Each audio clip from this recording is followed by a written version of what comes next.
Went to traffic court yesterday, and I have to say, if you're in the U.S., and especially if you're in California, I don't know about other states, but if you're in California, rule one for traffic court is always plead not guilty.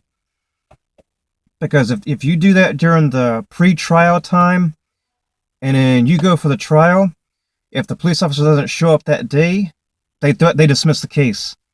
And that's what happened to me yesterday.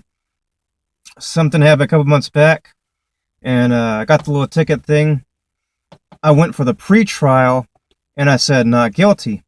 I did this back in April, so they scheduled me, a couple months off because I work in education.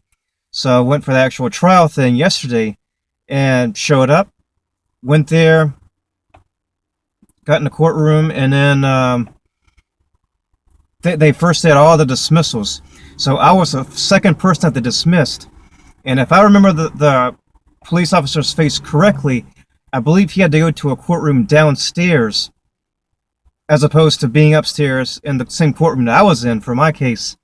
And so when he got, this is only if it was the same cop. If it wasn't, then obviously it's not the same person. But I believe he was there. And if that was him, then that's just how the system works. If they're not there, if the judge says if they're not there for both sides, the defendant and the plaintiff, then they'll have the case. So I got lucky, even though I came there with some good evidence, and I was ready, for the back and forth, the banter of both sides.